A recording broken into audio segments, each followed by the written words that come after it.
Bonjour tout le monde. Salaamaaleykum wa rahmatulah. ñu ngi leen di jaajëfal bu baax a baax ci ànd bi ngeen ànd ak ñoom. di leen wax aussi bu fekkee ne abonné bu leen fàtte abonné bu leen fàtte aussi di like vidéo yi pour que ñu mën a yokk doole et aussi de leen partage vidéo yi ak seen yeneen ñi am yoo xamante ne nii dañ leen mën a jëriñ. et ñu leen di fàttali aussi objectif seen bi newul lenn du dul ñuy jàppalante ku nekk li nga xam nga baaxee ko sa morom. Ça ne veut pas dire que ne dañoo xam lu ngeen xamul wala dañuy def lu ngeen deful moo tax ñuy def ay vidéo pour yéen mais dañoo bëgg partager rek dañu jot a xam ak yéen donc yow votre chaîne encore une fois la Voix du monde numérique moo leen di jaajëfal bu baax a baax ci ànd bi ngeen ànd ak moom et aussi pour vidéo bañ a gudd on peut passer sur les choses sérieuses merci. Bon, bonsoir. Jaay nag dégg bu olof bu baax de baa xam nga loolu. non non yow waxal olof loo wax baax na del wax olof di wax français yow waxal la yow. Ah baal naa wax rek. waaw mais avant tout présenté wu gars yi xam quoi après ñu kon. après man D'accord. la ci des xam naa askan bi laa koy bàyyi man damay seetaan rek des fois mu. Ah waaw kon baax na d'accord. ok Bonsoir. Man la Dara Far Mbaye, étudiante en art graphique et numérique promo 9. Bon, di kontaan aussi ci liñ ma jël tey ji may présenter logiciel bi di InDesign de ses animations. Di jégalu aussi nag ci heure bi ma changé nii xam ngeen rek yéen a ma gën a xam. Bon InDesign nag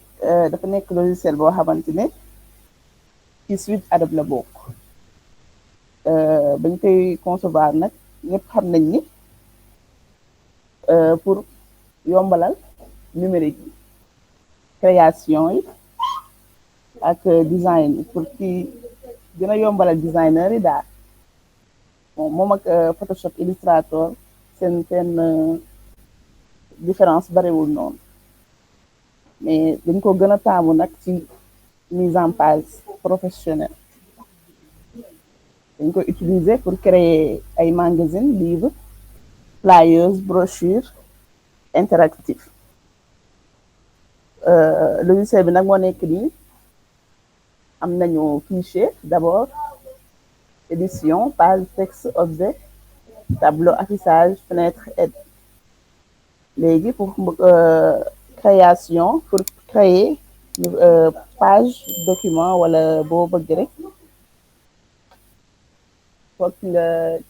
utiliser créer pour créer nouveau document waaw noonu la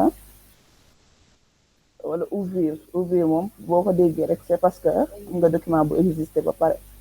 da ngay ñëw pour ouvrir ko boo amee yenn retouche yooyu def ak yooyu léegi dañuy ñëw fii pour créer nouveau document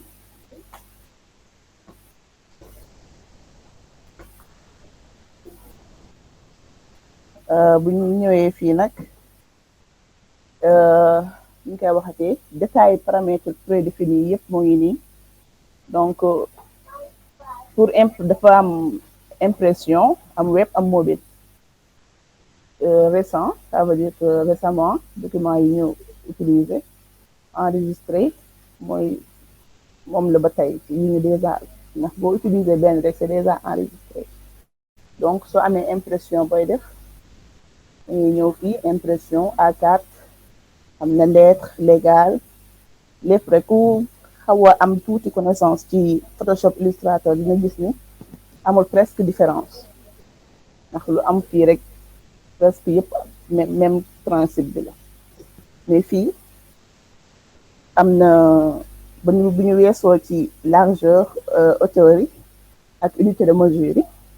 comme ni ñu koy gisee nii am na point Picasse pouce millimètre centimètre Cicero Agathe pixel comme fële rek comme Illustrator ak Photoshop li ñu amee pixel ak yenn Cicero rek moo fa amul ak Agathe mu juumul bon ci orientation page soit dañ koy def portrait wala paysage fii nag boo ko gisee mooy pour mën a définir nombre de pages à partir de la page 1 su la neexee nga ñëw nga changer def 2 wala waaw nombre de page boo bëgg daal vis-à-vis ça veut dire que day mel ni livre ouvert rek page yi takkaloo su ma defee fii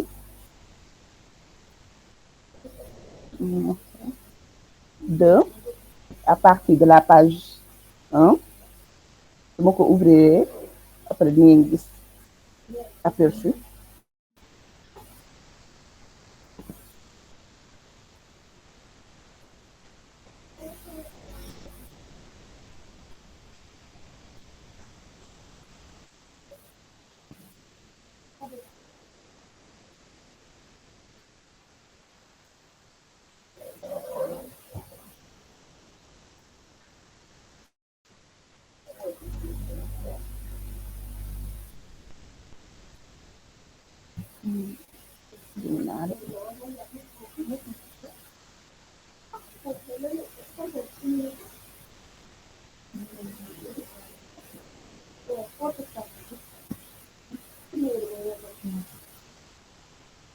affaire yi nag dama koo xaw a gëj a ubbi liñ naan loo gëj a loo bàyyi rek mu bàyyi la waaye dëgg la bon après dinañ si revenir pour page vis-à-vis yi fii nii bu ñu coché bloc de texte da lay indi automatiquement bloc de texte une fois boo ubbee boo enregistré sa données yëpp pour am nouvelle page di nga mën a dem directement boo see texte rek nga ñëw ubbi ko directement texte bu ñu ko coché suñ ko décoché aussi même bu ñu sélectionné texte mën nañoo créer bloc bi nag tant que créé wuñu bloc bi duñ mën a utiliser outil texte différence bi ak Photoshop ak Illustrator parce que Illustrator ak Photoshop boo utiliser outil texte rek boo ñëwee soo tegee day dem nice mais fii il faut que nga créer bloc ak lépp muy image lépp looy indi exporté astafurlah importé lépp dafay ñëw da ngay créer bloc d'abord avant que muy mën a nekk ci surface bon ñu ko ñuy créer fii alors fii am nañ colonne pour définir nombre de colonnes fii marge yi nag ñu ngi koy gën a soxla bu ñuy def impression ndax dañuy gis ni tout le temps des fois bu ñu defee impression bu ñu respecté wul marge yi saa suñ ko tiré rek mën na manqué dara donc sécurité rek avant tout fond perdu aussi ak ligne bloc mais fii duñ ko tàmm di utiliser lu bari donc mën nañoo créer directement suñu page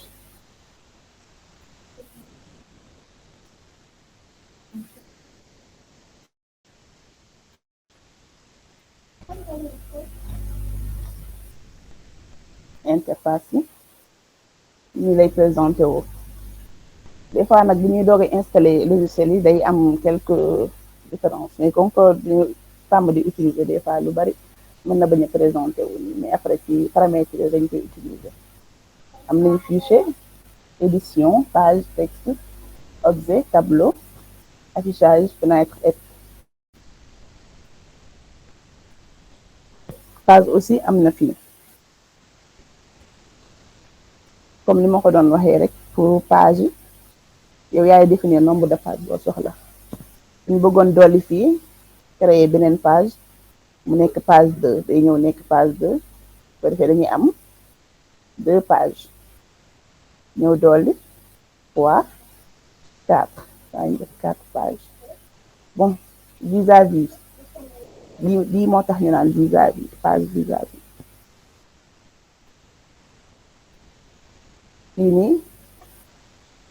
bu la neexee nga modifier format de page bu la neexee choisir A5 A3 lépp mën nañ koo modifier tant que yow yaa ngi liggéey nga soxla à tout moment mën nga soxla modification mën nga dugg ci propriété yi nga modifier wala nga dugg ci directement foofu ñuy def modification yi comme ni ma ko doon waxee rek page vis-à-vis buñ ko coché buñ ko activé donc ñaari day mel ni comme livre ouvert mais buñ ko décoché day dañ carrément bon man nag nii laa ko gën a bëggee que def ay visa yi saa su may def wala document affiche ak lu mu mën ci doon damay désactiver visa bi nag su lay muy gën a pratique si man comme format bi mu ngi nii A4 la neexee aussi ñu changé def ko paysage ku nekk daal yaay xool noo ko sentiré daal ak liggéey bi nga gën a soxla pour defee ko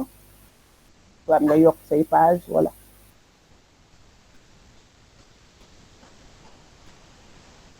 bon fii dañoo def gabari A gabari nag boo ko déggee bloc comme moom mooy définir document bi turu document bi suma juumul noonu la noonu laa ko waxee waaw kay moom mooy définir turu document bi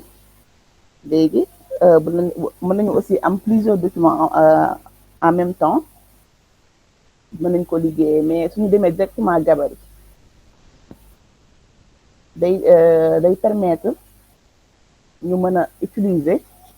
même design bi ci page yëpp ak nombre de pages ñu mën ci doon mën nañu créer ku bëgg a créer même design pour def livre mën nga créer say marge et tout mais mën nga limiter aussi nga xool ndax dañuy faral di gis ni benn design bi lay doon ci page yëpp donc bu la neexee nga créer directement ci gabari benn design ñu essayer fii utiliser outil yaa ngi nii par exemple Daro waaw léegi est-ce que mën nga ñu defal benn présentation boo xamante ni voilà à travers ci présentation bi ngay def dinañ toucher waale les différents paramètres comme ça dina gën a gaawal affaire yi mais ñëpp daan comprendre daan gën a comprendre par rapport ak expliquer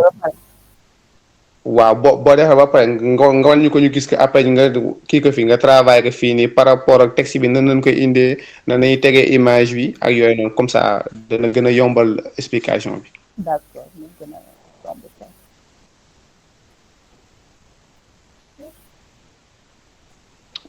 mën nañ def tey mën na par exemple mën na def benn journal nga wan ni journal lu ñu koy defee par rapport ak image bi par rapport ak texte bi par rapport ak voilà. qui va avec site web laa jéemoon a réaliser bàyyi ma xool ba xam je pense que dina baax wala. oui exactement mën nga defaat boobu. waaye bari na de. mais jëlu nga defaat lépp quoi mën nga xool partie am importance rek ndax boo defee benn page bi sax mën na am doo soxla waan nga def deuxième page bi wala yeneen wala troisième page da nga l'essentiel mooy ñu quoi animation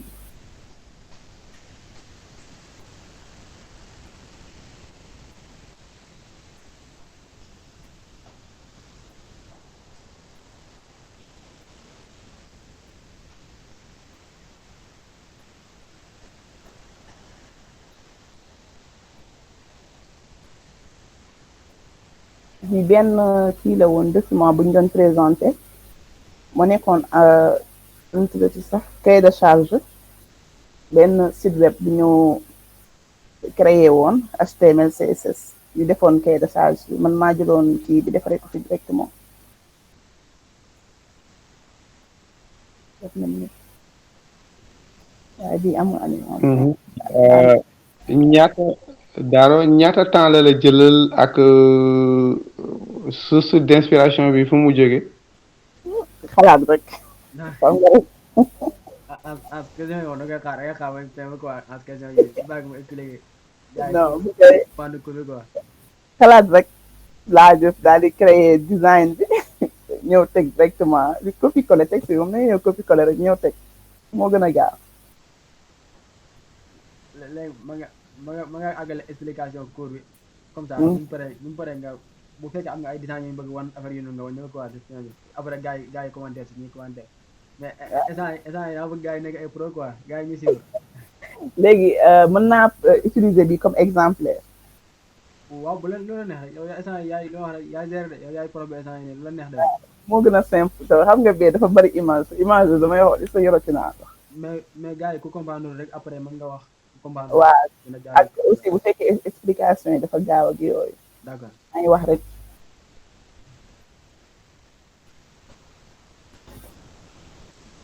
bi comme ni ma ko doon waxee rek visa bi Gabriel waa ci Gabriel laa tolloon ma defaree texte bi pour sortir pour génn ci Gabriel bi da ngay ñëw directement ci page double cliquer pour mën a génn directement voilà. sama xool fii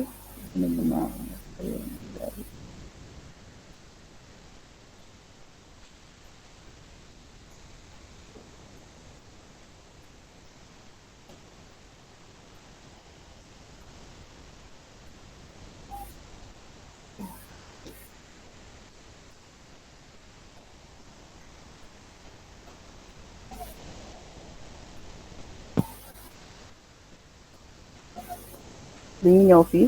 pour changer format document moo gën a pratique nii bon pour réaliser même design bi comme ni ma ko doon waxee Gabriel bi laa utiliser booy xool su ma ñëwee cliquer fii du dem dara du bouger mais su ma ñëwee déplacer cahier de charge bi dañuy xool day déplacer wu parce que dama ci document bi laa ko ñëw bindee directement alors que design bi si Gabriel bi laa ko defee ndax même design bi moo am ci page yëpp léegi pour mën a ñëw xool ñu mettre en pratique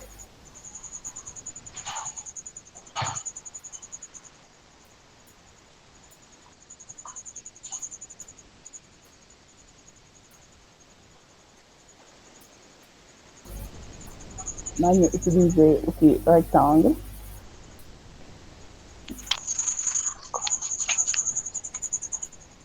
marge bi aussi dama ko wàññi woon moo tax mais bu ñuy xool kii moo ëpp marge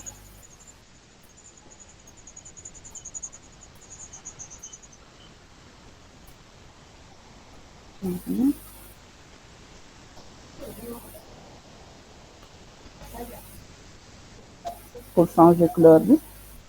ñu ñëw fii directement ñu choisir fii rek la bu la neexee aussi mën nañ see yokk bord bi bàyyi njël bi ñëw augmenter nombre bi deux dina baax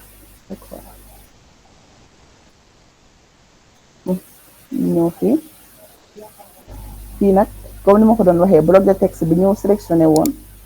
activé ko moo tax directement bu ñëwee dañuy gis bloc bi nii dañ koy gis nii en rectangle bleu boo ñëwee de ce fait boo cliquer ci texte rek directement bi lay ñëw écrire mën nañ ko aussi supprimer bu ñu bëggee utiliser waat après mën nañ ko créer waat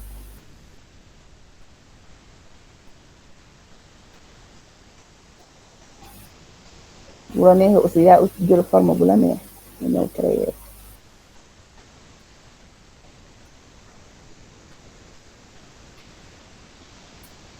on fait vert la defoon nga ñëw jël bleu nii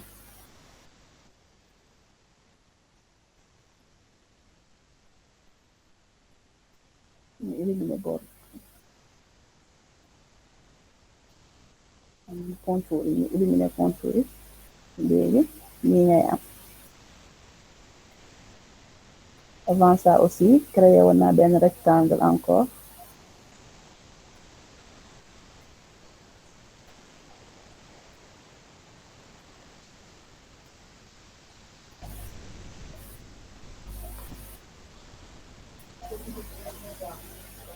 ñu def ko bleu bi après ñu wàññi opacité bi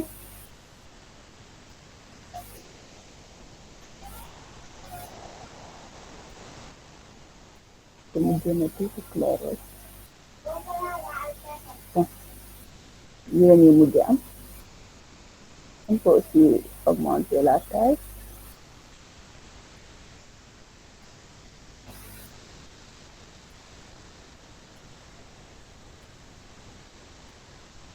bu ñëwee directement fii nga du ñu mën a changer quoi leen bi bloc de texte bi dawoon mën nañ ko supprimer après du ñu mën a changer leen tant que duggaat ñu ci gabari bi directement lépp lu ñuy changer il faut que ñu dem directement ci gabari pour mën a changer waat léegi yokk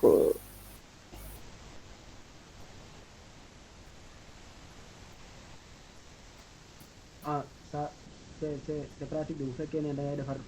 benn livre wala loo xam ne day bëri ay pages de texte wala mënoo def design chaque page nga dem def design. day da lay permettre aussi nga bañ a perdre temps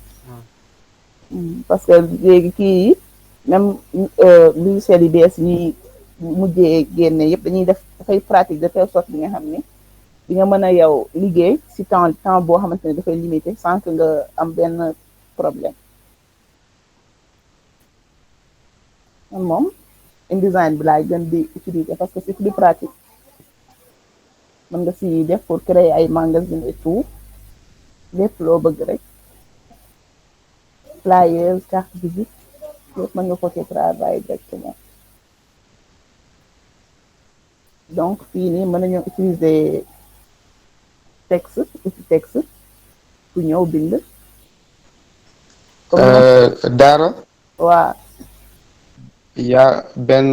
étudiant buy demander fii nii est-ce que mën nga revenir ci gabarit yi gabari waaw gabarit bi noo ko indee ak noo def ba indi gabarit bi d'accord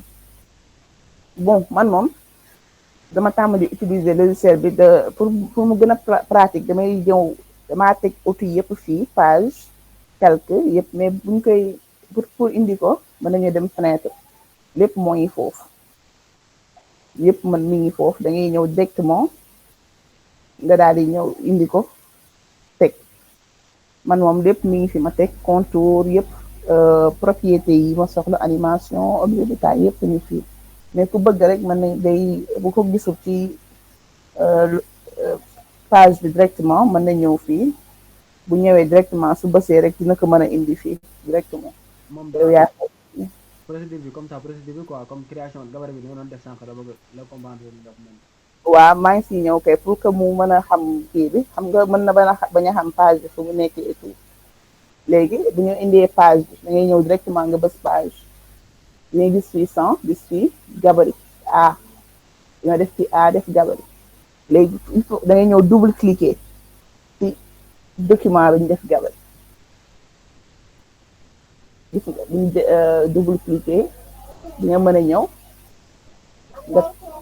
travailler nu mu la neexee non fekkoon dama créé outil texte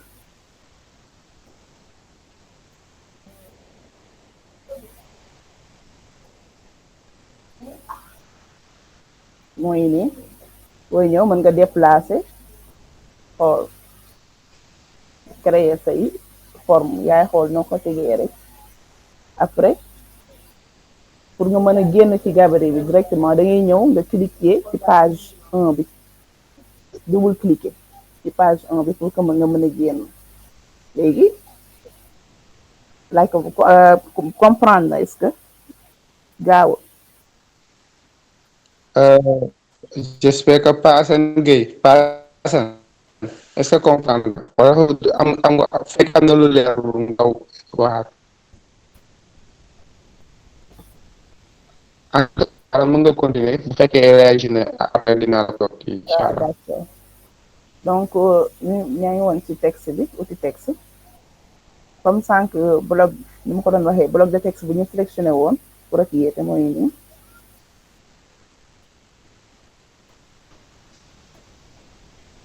naa ne nekkul fii de non ci début bi création document bi bloc de texte bi ñu créé woon directement automatiquement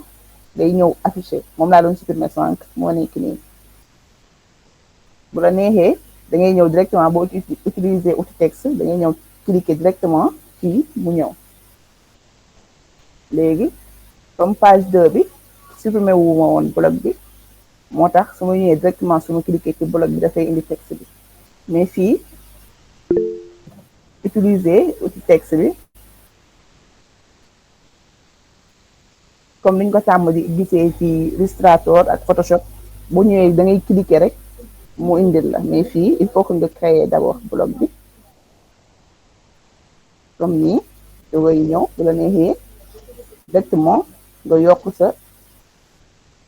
taille corps bi. Samba Balde à liggéey la mais ba xam daa bëgg wax dara wala. waaw mën na wax.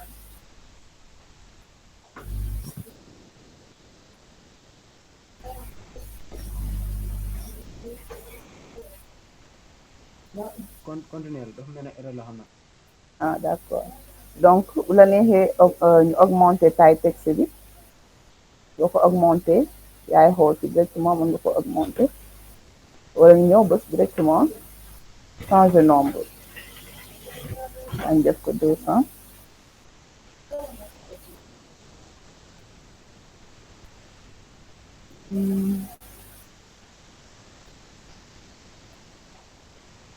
200 entrée ñu ñëw donc mën nañu ñëw directement écrire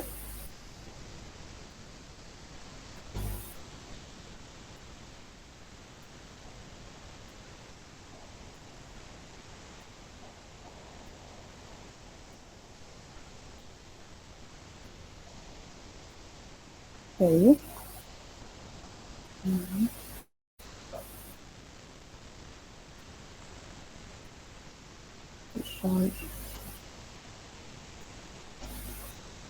léegi moo ngi nii def naa télécharge ñu changer police d'écriture bi ñu def ko bold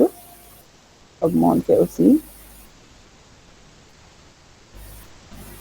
non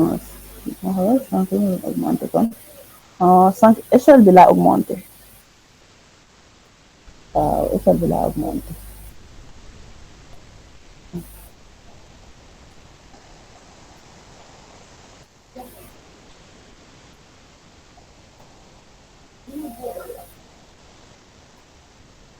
d'accord baa ñu bàyyi ko 100%.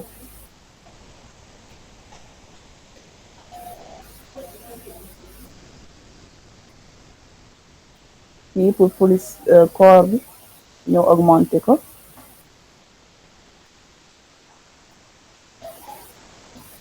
mën na ñëw fii changer couleur texte bi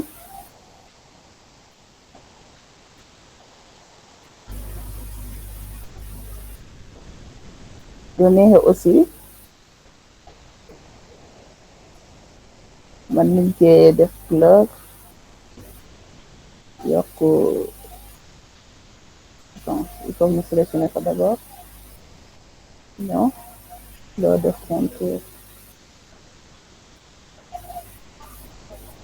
loo neexee aussi mën nañ koo dindi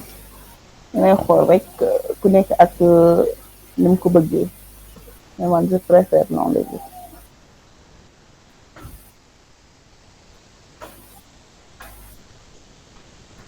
wàññi bloc bi ba mu yem ñoo teg nii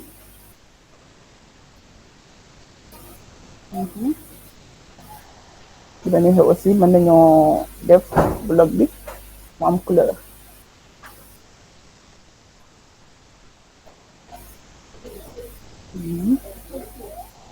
ñëw daal pour plus esthétique ku mu neex gën a rafetal ak yooyu dañuy ñëw appliquer effet bu la neexee nga appliquer effet mooy contour beeg yooyu noonu léegi fii ombre portée fx yi nii dangay ñëw am ombre interne externe lueur externe lueur interne biseautage yëpp bu la neexee nga ñëw mais man habitude ma mooy tout le temps di utiliser ombre portée mën nañ ko utiliser directement wala ñu ñëw fii directement coché ko mu ñëw caractéristique yaa ngi nii yoo neexee nga yokk changer couleur bi yokk opacité bi maanaam habitude 75 rek laa koy bàyyi 75%. yoo neexee yokk taille bi et tout ñu annulé ko fii ñëw directement activer ko fii créer de charge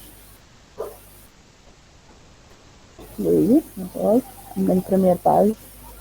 am nañ lii aussi même principe bi la damay ñëw fii utiliser outil trait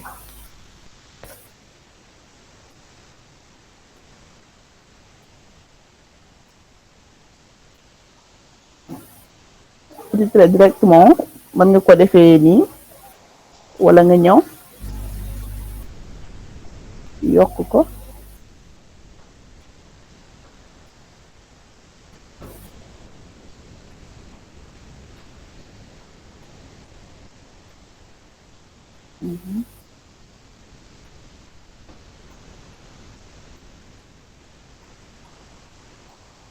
fii boo koy yokk day changer direction directement ba man awma habitude di ko utiliser su may defar trait moom directement outil rectangle laay utiliser parce que dafa am habitude boo ko à chaque fois bu ñu ko utiliser dafay nekk en rotation dañu koy utiliser moo tax directement yoo neexee aussi mën nga ci créer design Dara waaw pour outil bi nii boo koy tracé je pense que mën nga utiliser mën ngay laal touche kii magique non pas magique mais mu tudd sax shift quoi ba shift comme ça tracé bi di nga am li nga bëgg. bu ñu defee shift direct bu ñu koy appuyer en même temps day am ni ñu koy waxee day nekk vertical soo ko bëggee def vertical wala horizontal mais man comme que man moom xayal naa nekk foofu di xëcc yooyu d'habitude rectangle bi rek laay utiliser ñëw teg defar sama trait mu jaar yoon. sama tim nga bokk ko waa daal. ah moo gën a pratique da ngay nekk fii di xëcc yooyu noonu fekk yaa ngi yàkkam bi kay balaa caa kay nga utiliser bi gën a kii nii rek yomb mais aussi mën nañ cee créer design bu la neexee moom pour créer design moom neex na da ngay ñëw rek teg trait bu ñu éliminer woon bii nii mën nañoo ñëw changer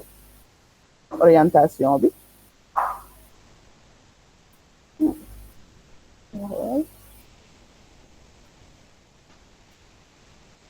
pour dupliquer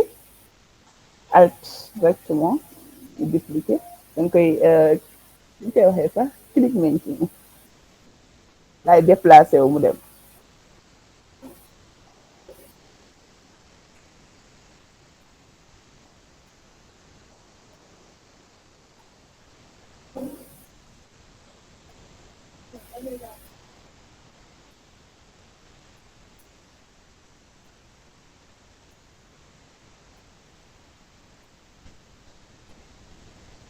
maa ngi utiliser directement kii bi rectangle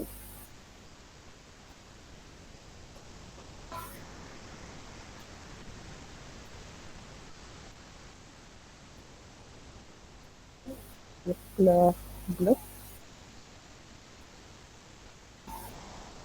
pour ñëw dupliquer fii alt maintien déplacer indi fi ñëw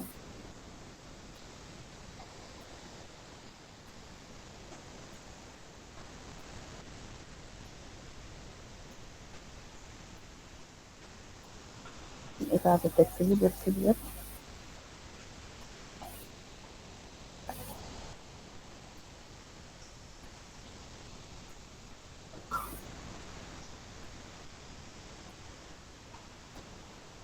ñu ñëw fii ñu éliminer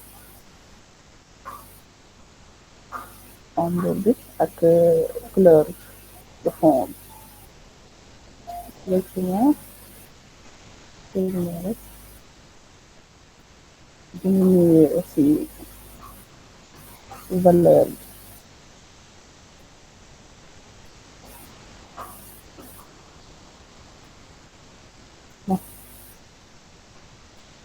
noonu am nañ première page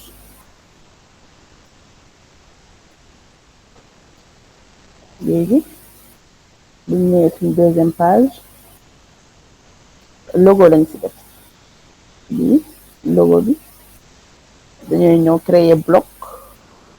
soo neexee da ngay créer bloc ba pare dem indi sa logo sa image wala logo wala nga ñëw directement ci fichier bi naa ko sax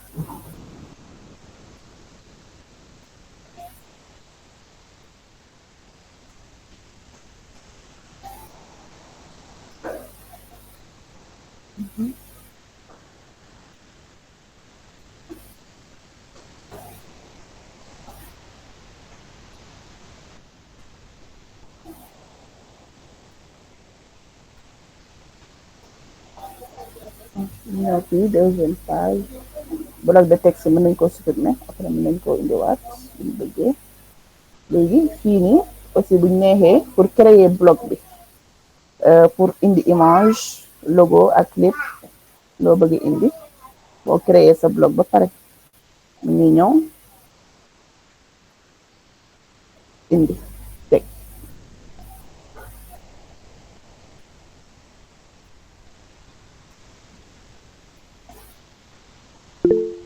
comme ni image bi bloc bi dafa tuuti image bi rëy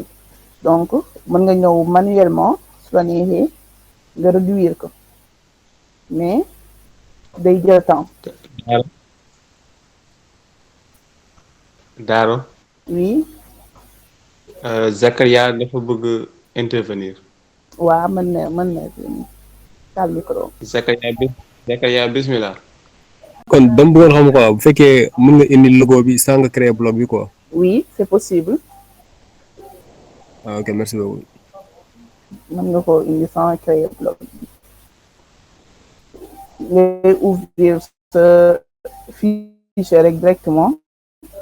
nga ñëw double cliquer indi teg boo gisee boo tegee nii du ñëw sama dindi fi mën a gis comme que indi naa ko directement nii du ñëw mais il faut que nga ñëw nga teg nii double clic maintien nga créer directement mu ñëw yaa ngi comprendre su la neexee aussi mën nga ñëw fii importer fichier importer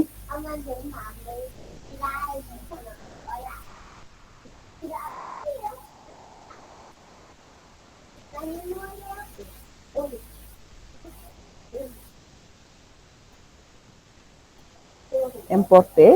ñëw cliquer fichier bi ñu bëgg a importer directement même aussi bu ñu bëggee image mën nañu ñëw importer ñu ouvrir directement mu daal di ñëw mais fii dafay fekk ni créé woon nga bloc bi dafa ñëw directement parce que dafa fekk si am na bloc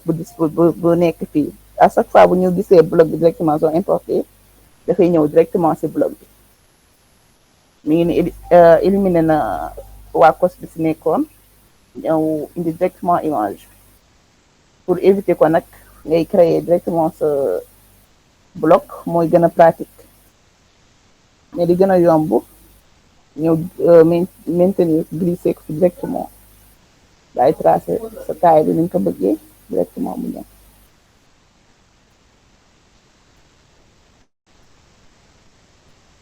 yaa xool taille boo ko kiiwee rek mais da ngay xool bi gën a régler rek ñëw teg ko buñ neexee aussi mën nañoo changer texte couleur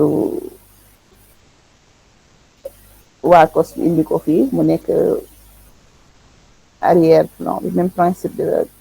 da ngay cliquer fii ñëw changer su la neexee utiliser outil pipette bi boo utiliser outil pipette bi directement dañ koy maintenir ñëw teg changer couleur bi waaw jël la neexee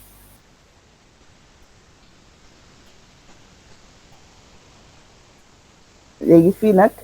d'habitude bu ñu indee image bi day mel ni dafay flouter léegi pour que nga mën a régler qualité image bi da ngay def clic droit ñëw performance d'affichage am na standard am na qualité supérieure léegi man bu ñu neexee mën a utiliser standard wala qualité supérieure yaay xool rek man moom qualité supérieure rek laay utiliser muy gën a leer page bi logo moo ci nekk deuxième page bi fii présentation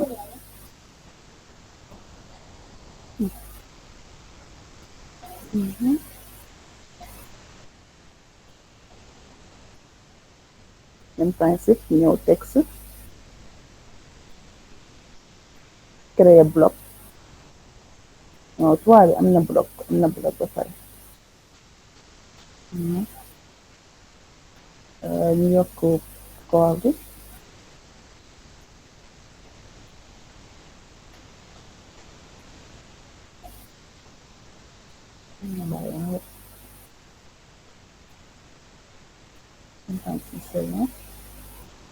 ñu ñëw def xool mën na ñëw directement aussi pour ci texte cliquer ci téere directement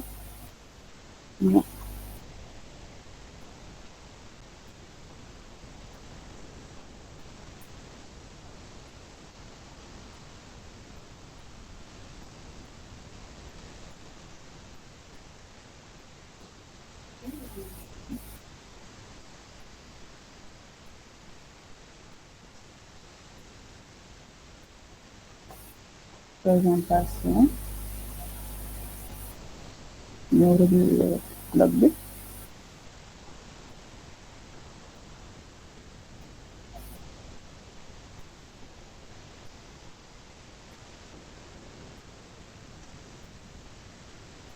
changer couleur bi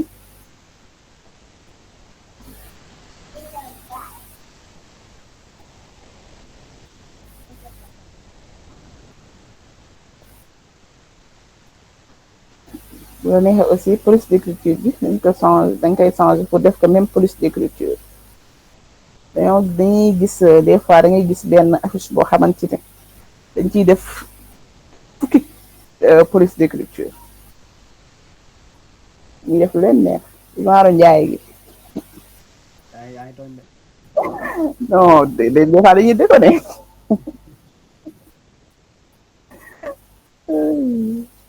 di jaxase rek di teg ay écriture yu jeex lu mu bon moom trois maximum donc am nañ suñu première page mooy page ni ñu ko doon tuddee sax page de garde première page bi moo nekk page de garde deuxième page ñu am suñu logo troisième présentation léegi fii mën nañoo dugg ci animation bi n'est-ce pas Ndiaye. waaw bu la neexee bul fekkee gars yi amuñ question quoi xool ba xam gars yi amuñ question ñu parce commandé que lépp même principe la bu la neexee ñu ko fi yegg collège Dakar ñëw yaa moom moo level la mais mën nga attiré doo en fait li ma comprendre mooy InDesign maanaam lépp bépp objet boo mën di indi quoi il faut mu nekk ci bloc quoi. non bu fekkee kii bi outil de texte bi non non objet genre rectangle cercle yi outil polygone yi dañuy ñëw directement nga créer sa forme mais bu wooy indi image wala vidéo wala logo même outil contact yi genre yi ñuy def ci document yi ay adresse icône yi merci icône yi yëpp da ngay ñëw nga bu la neexee nga créer directement sa bloc mais moom tout le temps dafay ànd ak bloc am même soo ko ñëwee def glisser fii nii maintien glisser fii directement dafay ànd ak bloc comprendre. ouais si comprendre naa quoi à part rectangle forme yi nekk InDesign kese quoi mais yi si des yëpp yi nga importé bi foog mu nekk si bloc quoi. waaw. ok. kon mooy sànq bi nga indee image bi après nga teg benn image mu teg ci kawam quoi. waaw. daa am lu mu bëgg lii rek des fois lii da ngay def comme ça nga daal di nga indi benn image au lieu nga décoché cadre bi waaw nga bañ a coché cadre quoi nga daal di indiwaat benn image da ngay appliquer directement mais il suffit que nga décoché cadre bi xam ni loo xamante ne nii coché wul dara quoi waaw après boo indee dara du ko appliquer quoi da ngay topp fri bi après yaa xool foofu place même principe la aussi boo sélectionné do image yu bari pour indi ko aussi waaye foog nga déplacer image sinon rek comme nii mën naa jëlandoo 2 images ma indi ko directement moo su ma créé fii première image bi nii teg ko damay bàyyi ba bloc bi affiché ma doog koy teg su ma ko tegaatee fii directement nii day ñëw day tegloo mais il faut aussi nga mën ko déplacer CTRL Z ñëw déplacer ko indi fii teg mu daal di ñëw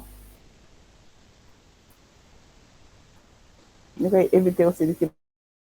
bàyyi xel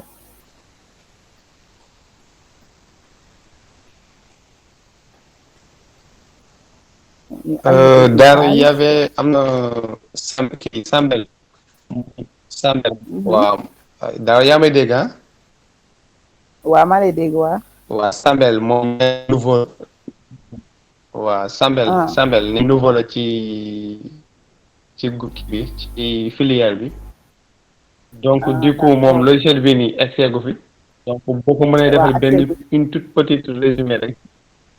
voilà waaye moom dina kii n'est-ce pas kii la nekk semestre 1 bon Sambel bon je sais pas est-ce que si ay boo ko wala est-ce que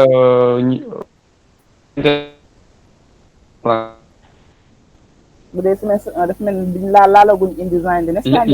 non en fait InDesign L2 lay commencé quoi. non ñoom laalaguñ mais mën na bañ a nekk étudiant ci université bi quoi ndaxte day bëri ñoo xamante ne nii duñ nekk ci université ah d'accord voilà foofu laay waxee foofu laay mais pour léegi pour ne pas perdre kii quoi nga bañ a perdre sa fil léegi yow da nga koy def benn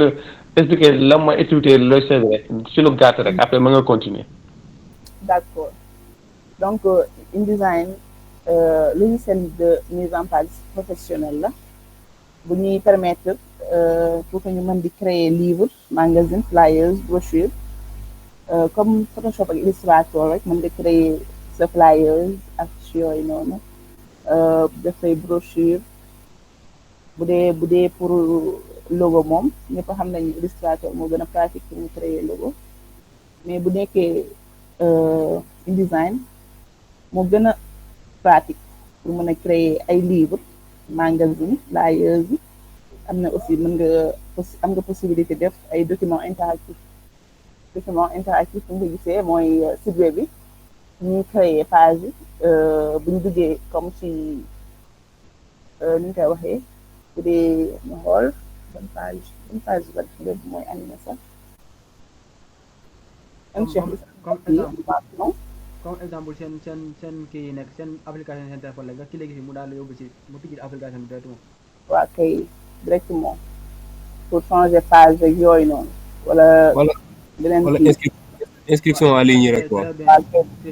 formulaire yi merci pour yooyu noonu aussi mën nga ko moom moo gën a pratique moom lañuy utiliser lu bari pour mën di ko créer aussi bu ñuy defal site web bu ñuy concevoir HTML CSS mën nañoo créer fii support de présentation bi bu ñuy référé wu pour mën a créer directement ci application ci logiciel lu kii bi HTML bi d'accord donc voilà mën nga continuer ak animation bi après boo ñëwee bouton yi bu fekkee mën nga see kii nga wax leen nga def benn bouton de yu lem après nga leen comme ça animation bi quoi ba pare boo defee partie bi nga wax leen carrément ne li lay def ñoom ñu gën a gaaw bon ñu animation bi bàyyi ñëw directement gabarit ñu animé suñu mise en page léegi bon man moom sama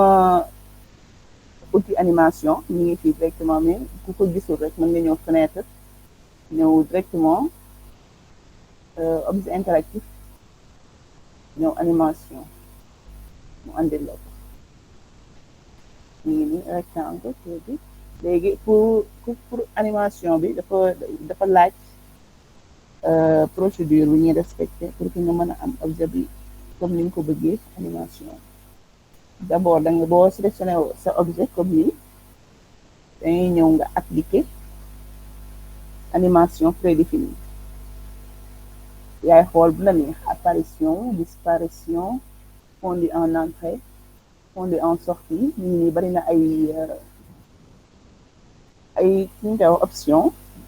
la neex rek ñu ko mën a utiliser léegi mën nañuy ñëw ñu jël apparition première choisir aussi événement bi nag bu ñu ko déggee mooy que soit au clic sur la page animation bi activée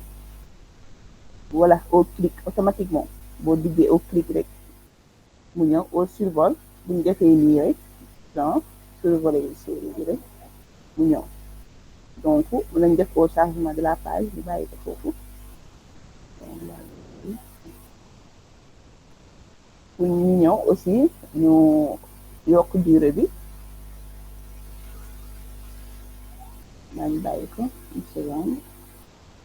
ci lecture nombre de lecture soit mën nañu ñëw directement def 2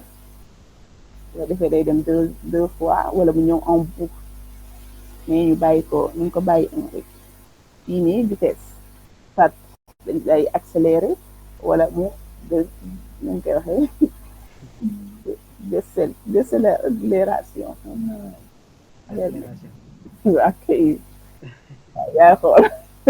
prononciation des fois mooy loolu bon fii nii animation bi ñu def ko ñu bàyyi ko de l'aspect actuel d'habitude moom nag nañu koy bàyyi par défaut fii animation yi nii aussi nga neexee nga choisir rotation mise en échelle opacité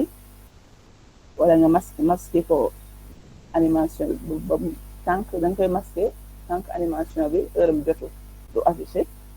wala ñu dindi ko rek yaay xool donc def nañ suñu premier réglage ñëw def affaire ñëw xool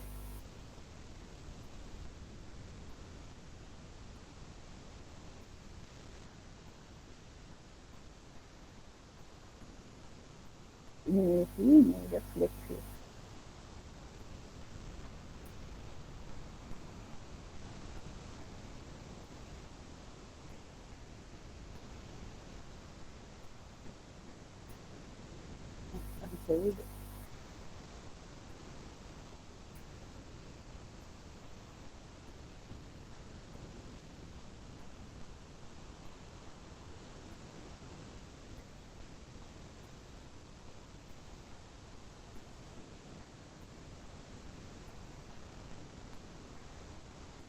sélectionné page bi am problème de sélectionné page bi animation bi ma xool mais activé na mais pour su ma defee aperçu bi du ñëw kon ne animé beneen objet bi pegam ba pare ñu xool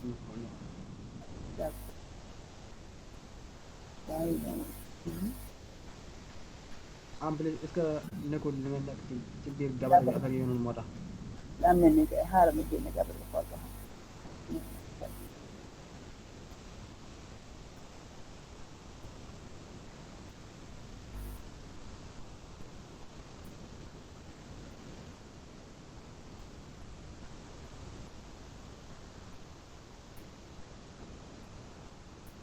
waaye na génne gabar bi di dem directement am na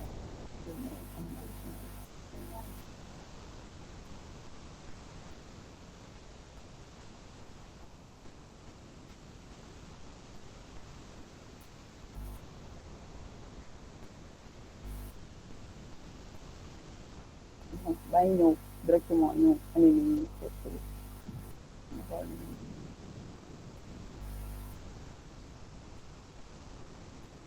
animation def apparition mise en secret au changement fonctionnalité avec 1,25 10% de l'aspect actuel après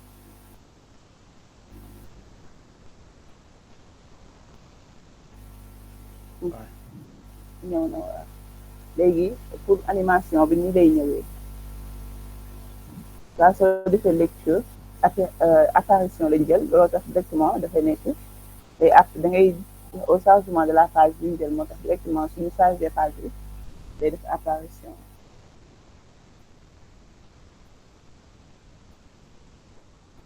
c'est bon bu fekkee c'est bon mën nañu continuer wala bu la neexee aussi mën nañoo changer animation bi ñëw def fondu en entrée ñu yokk durée bi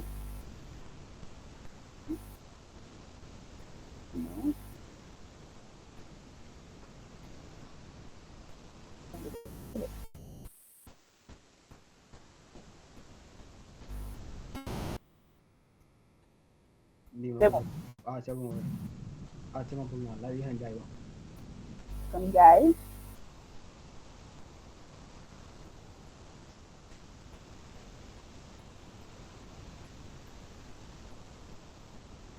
oh waaw mais c'est bon de c'est bon de en tout cas instant yi moom mi ngi baax. mu ngi baax d'accord léegi fii nii à chaque fois bu ñuy def animation logiciel bi da koy def automatiquement ñu succédé comme ni mën naa ñëw sama trait bi ma créé woon bëgg mu animé wu en même temps ak kuréel su ma ñëwee def animation ñu sélectionné fii ma xool ñu def def ko entrée wa entrée à gauche par la gauche wala par bañ def gauche par la gauche ñu yokk durée bi 25 secondes lañ si yokk ñëw xool ci comme que defoon nañu préréglage yi automatiquement dafay ñëw bu ñu defee ni aussi au survol après dañu def deuxième partie ñu mën partie ñu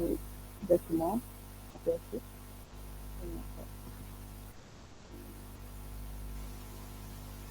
gis nga trait bi mooy njëkk a ñëw après studio bi doog ñëw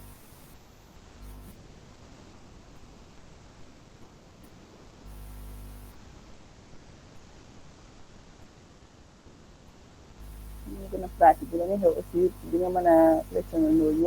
yëpp ak nombre bi ñu mën tool à chaque fois dafay succédé mu am nañ suñu animation day defar am bi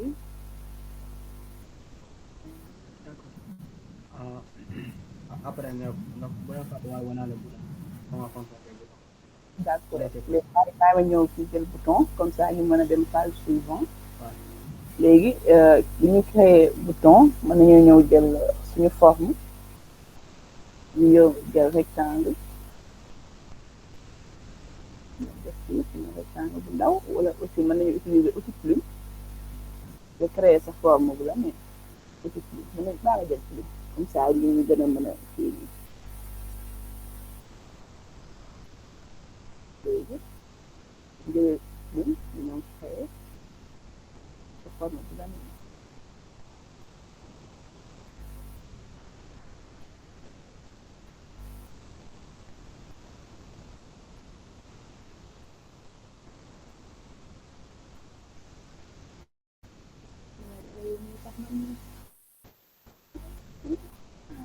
créer naa fi fii de contrôle jënd am nañ suñu forme ñu changé couleur bi ñu def ko bleu clair teg fii yaa xool emplacement bu la neex aussi nga teg ko ñu sélectionné ko ensuite c'est bon ouais ñëw jël fii bouton et formulaire aussi comme ni ma ko waxee rek fenêtre bi parce que buñ ci duggee directement di nga mën a am yeneen outil yi organisatif yi bouton informé la directement léegi fii pour que nga mën a créer da ngay tout d'abord il faut que nga créer type de bouton boo bëgg bouton mu ngi ni Casa Coché aussi am na liste de vente et puis ñoom beneen kii la am na woon tamit rek muy jël bouton léegi day am tur bouton su doon neexee aussi mën nga ko renommer nga changer tur bi puis événement relâchement ou appui puis au clic survol fin de survol sans activité les yaa ngi jël survol sans que jëloon naa au clic même principe la rek léegi fii nii dañoo def accéder à la cible bi beneen kii la parce que booy def image yu bari boo déggee ci page web bi comme image yi ni ñuy défilé soo laalee soo déplacé souris bi directement ni ñuy défilé pour nga am foog nga def accéder à la cible bi créer état d'objectif ñu mën ko atteindre la première page atteindre la dernière page wala atteindre la page suivante donc nañ ñëw jël bi ñu doni intéressé ñoom am nañ ko fii nii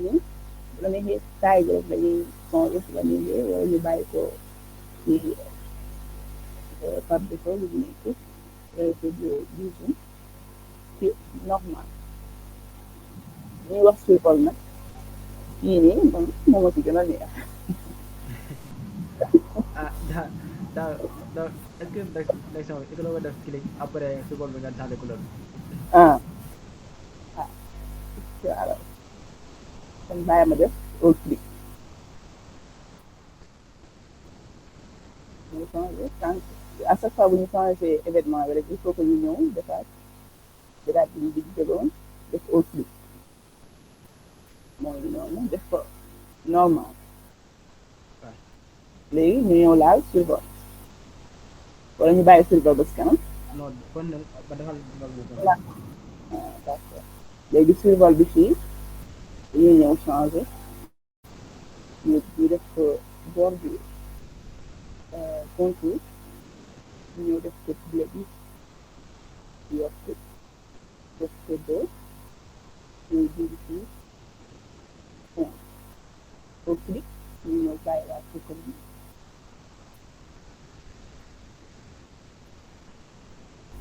ñu ñëw éliminer aussi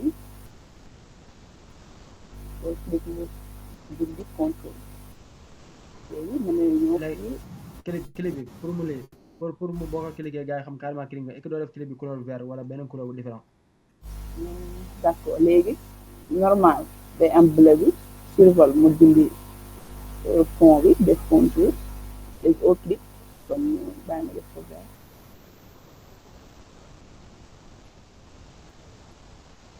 léegi fii nii bu la neexee léegi à chaque fois bu ñu utiliser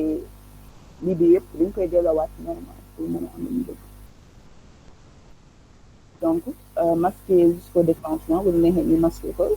ba heure am jot rek wala ñu ñëw directement nii affaire si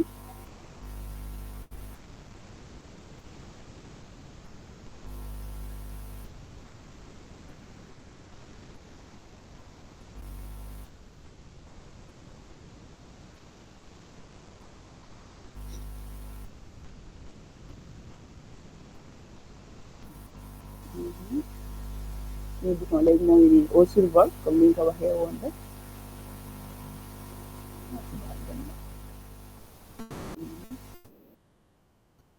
au survol yaa ngi demoon sànq survol mu passe suivant waaw loolu moo tax ñu ñëw directement au survol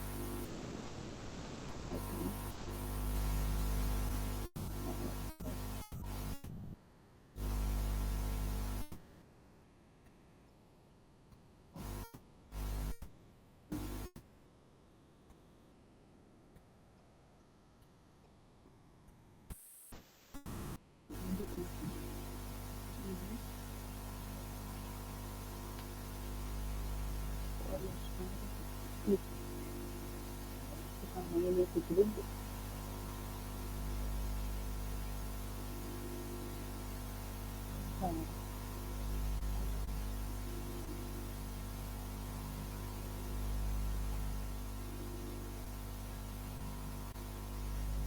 Dañuy recommencé waat fii nii ñuy bouton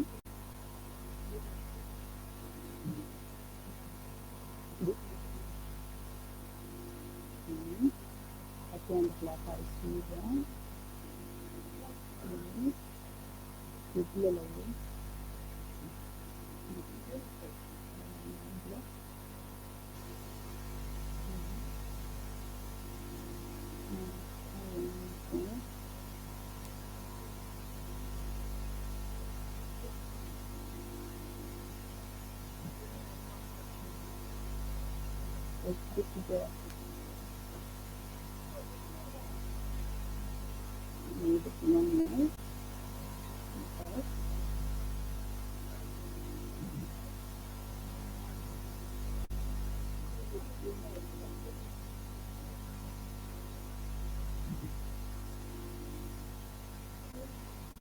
au survol comme ni ñu ko modifié woon rek day dindi fond bi bàyyi contour au survol léegi au clic ñu changé page bi ñu bëggee aussi créer beneen bouton boo xamante ni précédemment lay doon ñu ñëw bi nga xam ne nañ ko dupliquer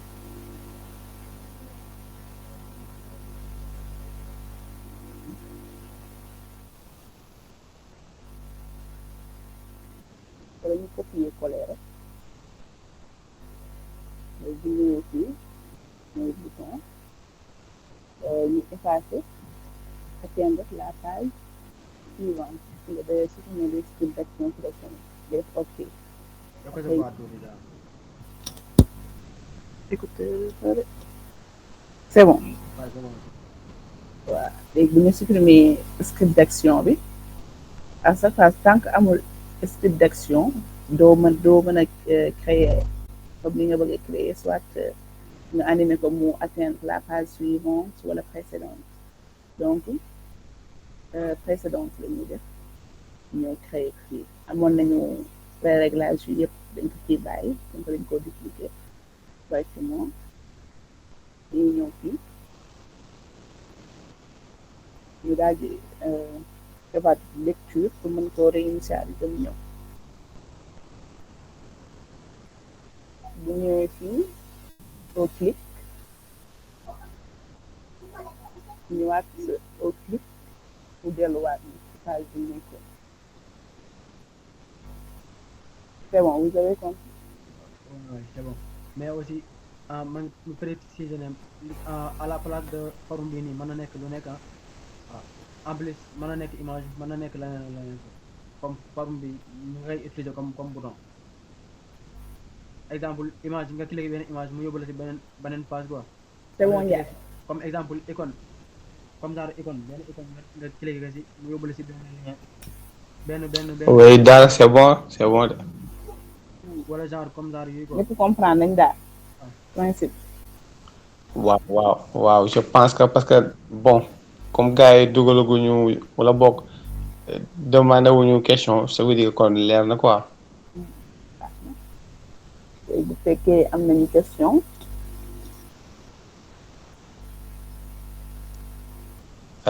Les autres si vous avez des questions c'est le moment de poser. Sinon daara mën nga continuer. non mi ngi baax mën na continuer quoi. Ma continuer. waaw. heure bi jotul sax. waaw daanaka mi bu guddi nag moom mais bon. juste quelques illustrations rek après mën nañu kii quoi. D'accord. balaa ñu lay fekk ci néegu naan la koy waxal. waaw bañ nañ ko de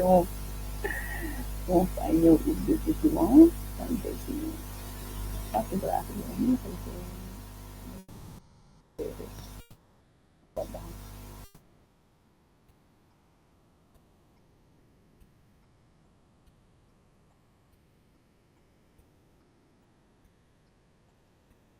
et aussi dañuy préciser quelque chose quoi animation yi boo ko enregistré PDF du dem de xanaa waaw bouton yi rek ngay enregistré PDF mu dem quoi mais animation yi mënoo ko enregistré PDF bam daw quoi ndax PDF mënut a am vidéo même bu fekkee pour ñu mën a am animation bi PDF interactif dañ koy exporter contrôle E bu ñëwee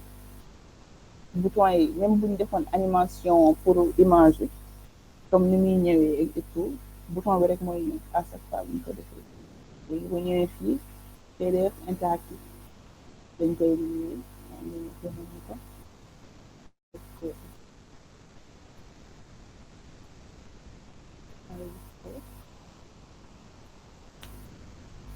fii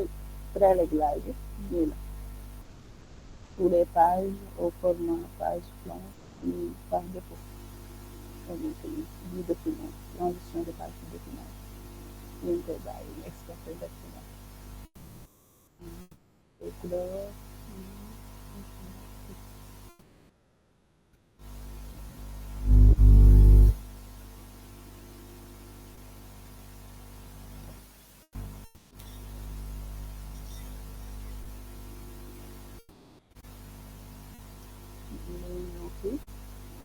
ñu ouvrir suñu document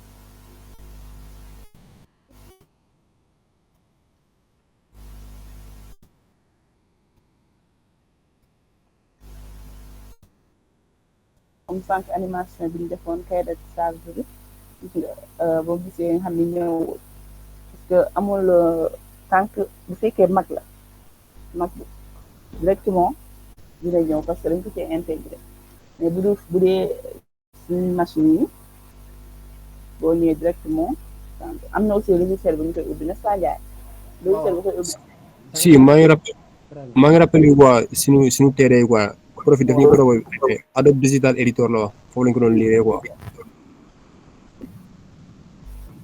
par exemple boo defee animation yi quoi nga enregistré ko format EPUB léegi foofu kat logiciel yooyu nga ko mën liiree quoi par exemple Adobe Digital Editor pour nga mën gis animation yi quoi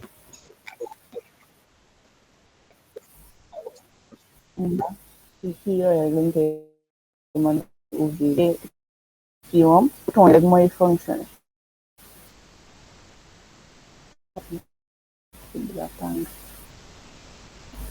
ñëw clic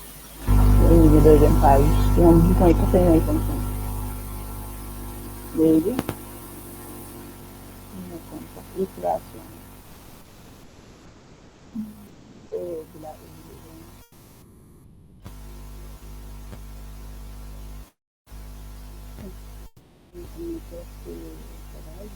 dafa la ci écouteur yi d'accord c'est bon waaw c'est bon waaw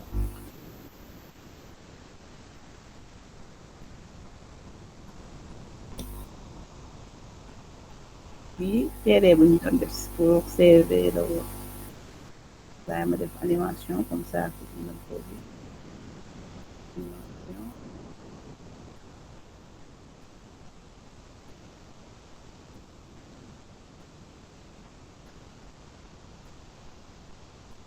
ñu aperçu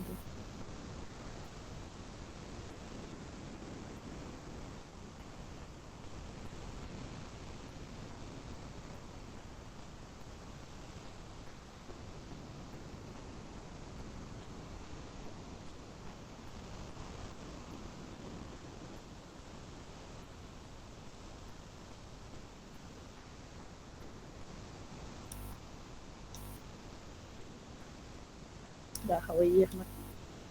waaye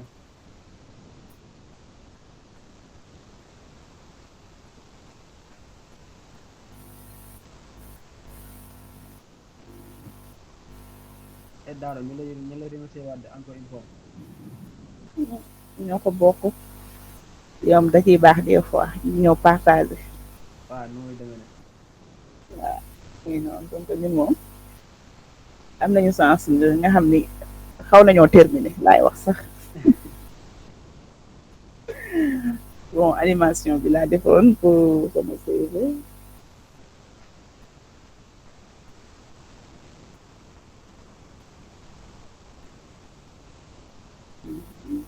su ma ñëwee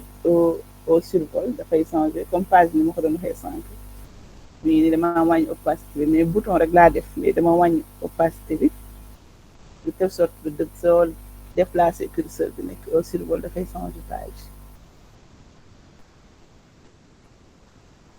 ñëw fii taxi bi bouton laa ko def aussi mais cliquer ñu bind ko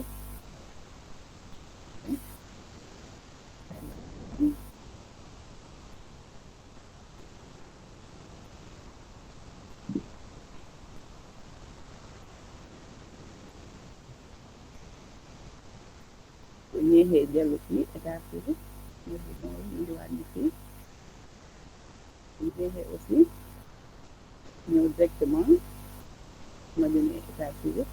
ma ñëw def ni page suivant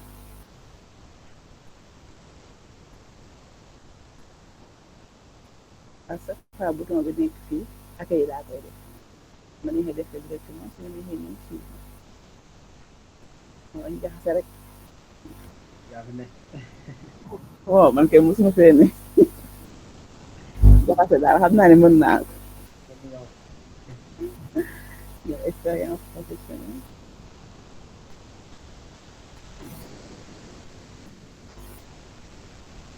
ñu uti trait la woon daa mel daa mën naa utiliser dama xam ñun kañ la ñu mën lii quoi. bon léegi rek isa la woo leen ñu sax gars yi ñoo raw dañuy laxat rek ñuy làqatu ñii dañuy laxat rek di garaw garaw ne laay fekk yoo ñooñu mën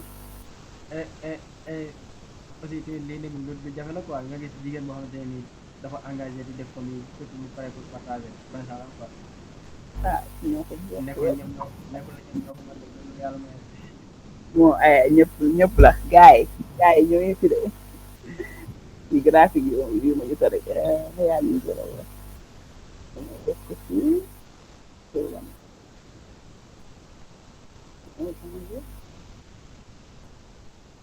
wax góor waay dara xam naa kur ki nga ñuy jox après modélisation laay laa akamu ko gëjal laa yow mën nga benn laaw de graw de ñëw quoi bon fàtte naa yu bari ci lien bi laa si defoon directement xool ma cliqué ñoo xool ba xam ni ñuy def ba léegi wala léegi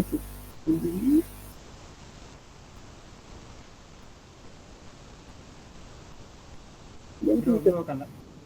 maa ngi gisee ma doon jaxase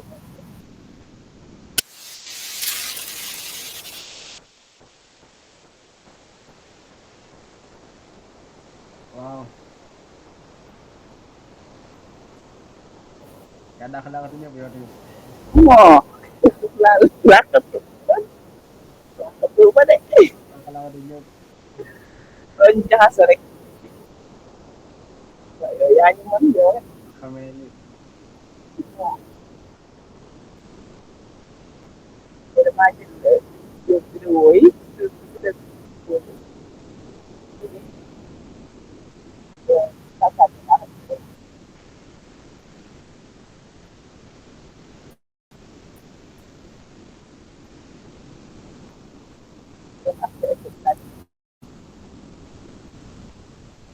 man laa ko jaxasee daal xool laa ngeen ni ñu ci def bari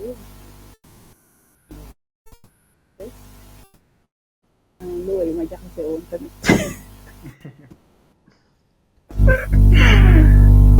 ma doon jaxase ay logo rek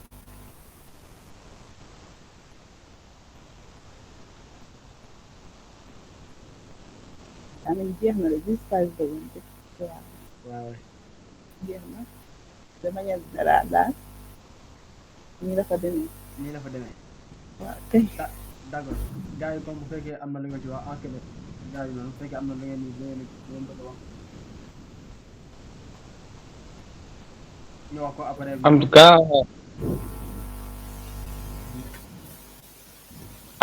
Aja Prési. waaw wax la yàlla moo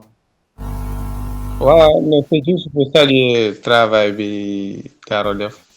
Parce que c'est pas évident, quoi. Parce que en tant que jeune fille, nga def travail mel ni en plus nga partager ko aussi c'est à saluer. comme li ñuy wax rek agenu moom daanaan yi fi nekk dañuy làqatu rek après suñu jàng gi nga xamante ne xamuñu dara. xanaa ñoo nekk fii nekk daanaa ni kay dañuy làqatu rek loolu ma jaaxal. daanaan suñu bi dañuy làqatu rek.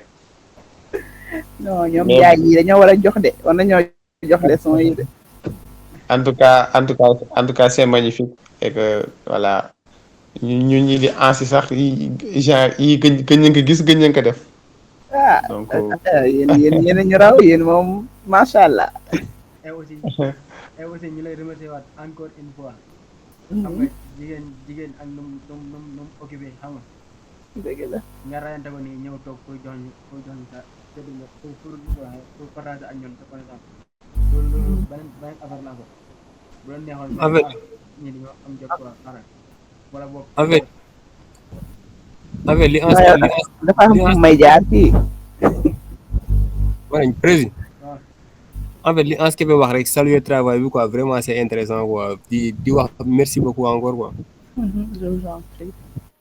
ñoo ko bokk. d'accord donc Daro bu fekkee am nga ay dernier mot nga wax ko après ñu kii quoi. bon man moom lenn rek laa leen di wax mooy gën a concentré wu ci filière parce que filière bi moom macha allah dafa am solo moom te dafa laal branche yëpp booy xool di ngay gis benn étudiant boo xamante ne dina mën a defar publicité defar ay design defar ay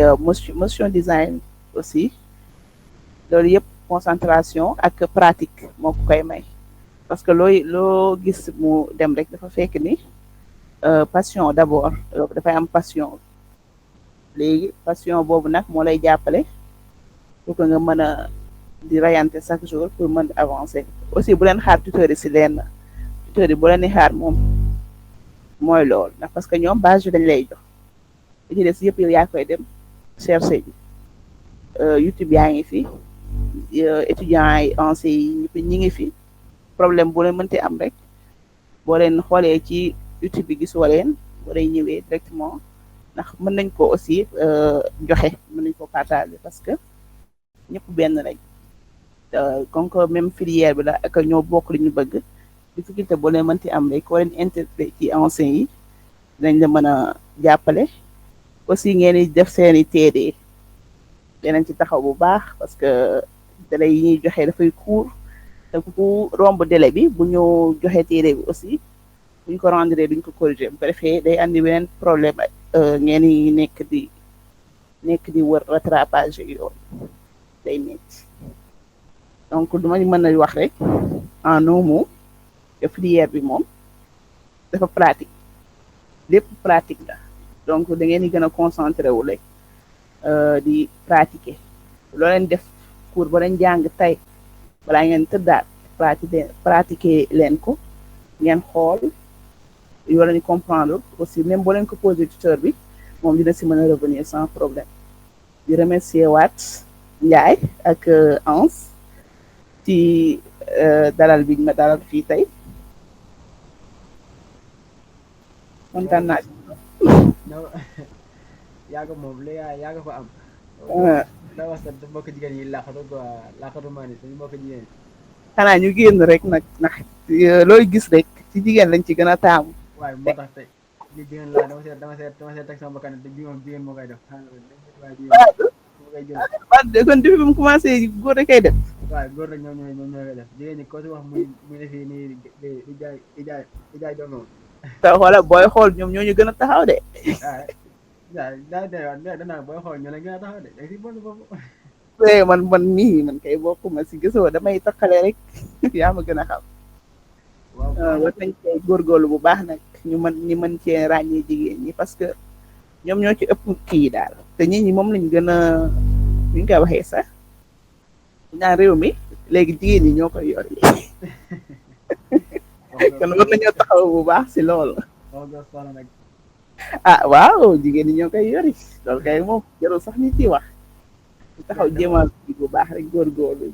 dafa baax quoi dafa baax jigéen ñi di génn di joxe di def ay partage di wane seen compétence dama bëgg loolu en fait dama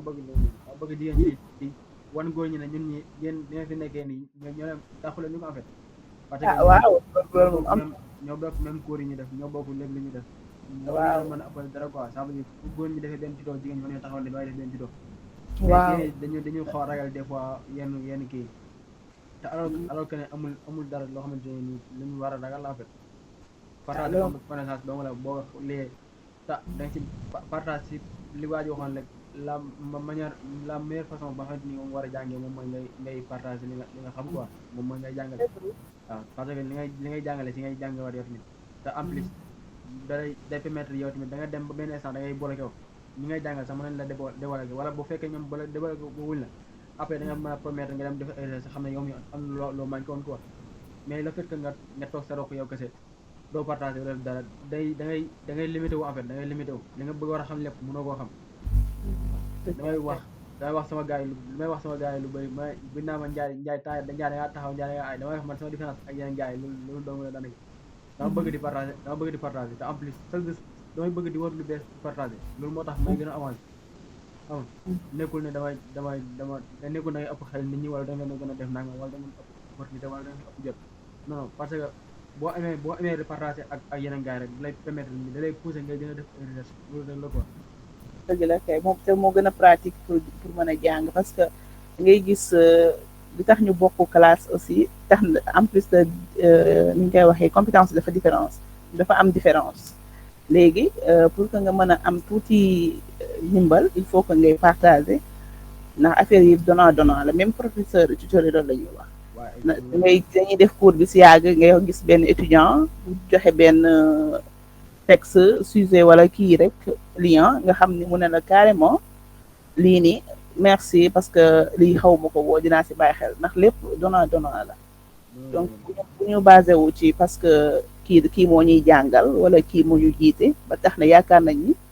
moo ñu ëpp xam-xam wala fii kenn amu ci xam-xam ñëpp dañuy rootaane rek donc ci bàyyi xel waaw damay dégg ñu naan logiciel yi kenn mënu leen comprendre à 100% quoi da ngay xam ne même tuteur yi loolu la ñuy wax waaw ñu ko comprendre à 100% moom effectivement